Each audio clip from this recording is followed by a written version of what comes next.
For the past 11 years or so, I've been working a lot with people who have been affected by war. I find myself a lot in conflict settings, in refugee camps, close to front lines, never on a front line because I'm not there to document a war, but I'm there to document the effects of war on people. And, you know, back then it was on programs that we had going that would help people in these settings. And I really love this work.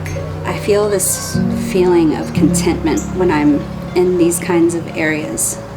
And it's interesting because I feel so calm in these settings, very content.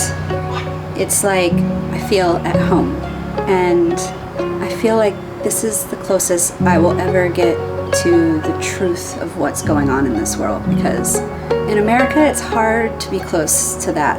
It's hard to even think outside of your own little comfort zone, your own little neighborhood where everything is kind of perfect, and a lot of us live very comfortably. A lot of us have houses.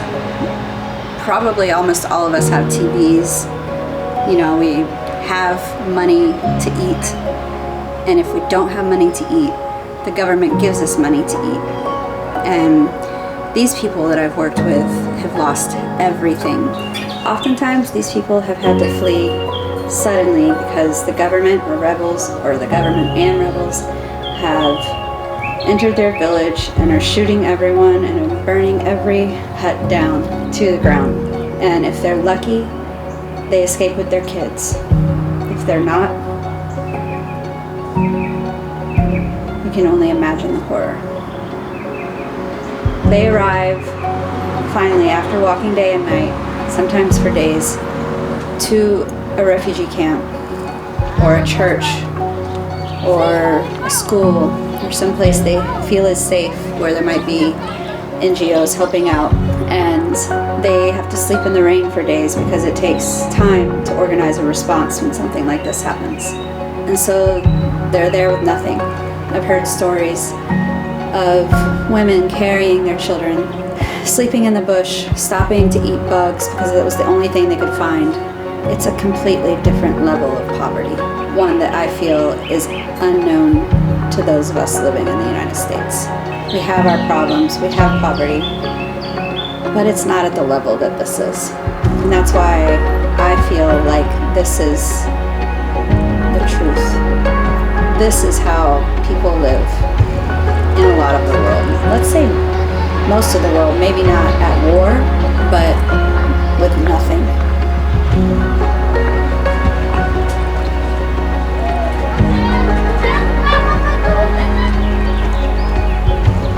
When I'm in these places, I miss my kids so much. It's unbelievable. And you know, like, there was this one night in South Sudan, I was sleeping in a tent in Ayoud County, which is a very, very remote area. We took one UN plane and then another UN helicopter all the way out to Ayoud. And then we walked over to the little compound with these ladies carrying all my bags, and I slept in a tent in a mud hut. And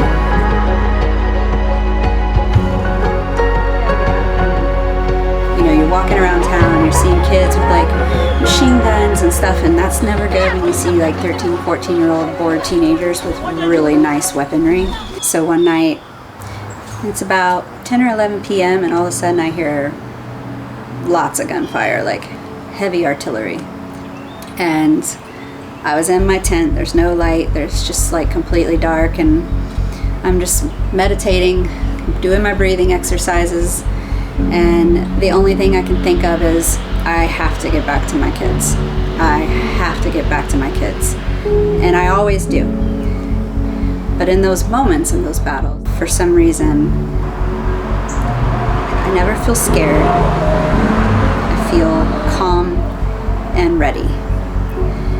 And in Ukraine, when I was working there, it was interesting because Russia's kind of got this psychological warfare thing going on, where they send drones around all day long and all night long, and they're setting off the air raid sirens. And usually nothing happens, but once in a while they do drop a bomb. So most people have gotten used to these air raid sirens, and they don't even run for shelter or anything. So when they do drop a bomb, it kills everybody. And one night, I was in Sumy Oblast, probably 20-30 miles from the front line. We were documenting a medical mobile unit that we installed there. I found a hotel in a little village, probably an hour away from the medical unit, and around 2 a.m. an air raid siren goes off. And I wake up, I'm like, okay, any moment a bomb can drop on me. And the only choice you have in that moment is to be focused on doing whatever you need to do in that moment to make it out. I never feel scared. I am calm. And once again, just like in that moment and ready. And it's really interesting after going through these kinds of situations. I come home to my kids and I just lose my fucking shit. There is no amount of training in this world that can prepare you for parenthood. When it's going great, it's the most magical thing on earth, but when it's not, it's like its own special kind of war zone. I've done decades of yoga and meditation training. I studied at an ashram in Mysore, India for 5 weeks. I did a teacher training. I've done 3 10-day silent meditation retreats. And none of that has helped me for keeping calm in parental storm. It's like when I go to work in a war zone, I'm on vacation. I have time to write in my journal. I have time to meditate. I have time to throw a yoga mat down and stretch. I even sleep good because nobody's coming into my room at 2 in the morning after they've wet the bed. Someone gets hungry and all of a sudden they're screaming at the top of their lungs that they hate me. Just tell me you're hungry and I'll make you a snack. We already know that we the coldest. Watch me heat it up, let me focus. I'm going toe to toe with foes, I know they notice. I kick in doors, they only hope for closing. Cause they know I go again and go again. And when they